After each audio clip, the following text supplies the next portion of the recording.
Hello' মোৰ ছাত্ৰ ছাত্ৰীসকল, আজি আমি আলোচনা কৰিম তোমালোকৰ আছামিজ কিতাপৰ মোষ্ট ইম্পৰ্টেণ্ট এটা টপিক ৰচনাৰ বিষয়ে। তোমালোকৰ HS 2026ত কোনটো ৰচনা আহিব সেই সম্বন্ধে আমি আলোচনা কৰিম। এটা মোষ্ট ইম্পৰ্টেণ্ট ৰচনা হ'ল আমাৰ প্ৰিয় শিল্পী বা অসমৰ ৰাজ্যত সংগীত শিল্পী বা জুবিন গাৰ্গৰ বিষয়। গতিকে ভিডিঅ'টো স্কিপ নকৰাকৈ সম্পূৰ্ণ চাই থাকিব।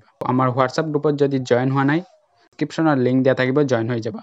HSLCৰ কাৰণে এই ভিডিঅ'টো মোষ্ট ইম্পৰ্টেণ্ট হ'বলৈ গৈ আছে। এই ৰচনাটো HSLCৰ কাৰণে আহিব পাৰে। এই ৰচনাটোত আৰম্ভণি, পৰিচয়, শিক্ষা, কৰ্মজীৱন, সাংগীতিক ক্ষেত্ৰত অৱদান, হোৱাৰ কাৰণ, সামৰণি, এইকেইটা টপিকৰ ওপৰত ডিটেইলছত দিয়া আছে। ভালকে আজিয়ে শিকি ল'বা এই ৰচনাটো। ধন্যবাদ। আৰু লাষ্টত PDF-টোৰ লিংক দি দিম। লাষ্টত ক'ত পাবা PDF-টো জনাই দিয়া হ'ব। আৰু এক্সামৰ মাত্ৰ 3 মাহ সময় বাকী আছে। সেইকাৰণে আমি ইংলিছ ছাবজেক্টটোৰ বিষ্টাছ আৰু ফ্লেমিংগৰ প্ৰত্যেক চেপ্টাৰৰে এটা কুৱেশ্যন আনচাৰ প্ৰস্তুত কৰিছোঁ, লং কুৱেশ্যন আনচাৰ। আৰু যিকোনো প্ৰশ্ন নাহক HS 2026ত এইটো লিখিলে ফুল মাৰ্কছ পাই যাবা। অনলি 1 আনচাৰ দিয়া আছে এই PDF-বোৰত।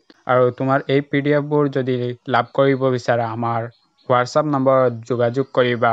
আৰু এই PDF-বোৰৰ প্ৰাইচ অনলি 149 থাকিব। গতিকে আমাৰ লগত আজিয়েই যোগ কৰা, সময় বাকী আছে। ভালকে ষ্টাডি কৰিলে 60 লাভ কৰিব পাৰিবা। যোৱা বছৰ আমি প্ৰস্তুত কৰিছোঁ, বহুতো ছাত্ৰ ছাত্ৰী উপকৃত হ'ব পাৰিছে, এনেকৈ টিপছ কৰিব পাৰিছে।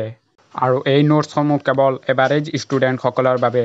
আৰু যিসকলে বাই কৰিব বিচাৰা আমাৰ লগত আজিয়েই যোগাযোগ কৰা আৰু নিজৰ প্ৰস্তুতি উন্নতি কৰা।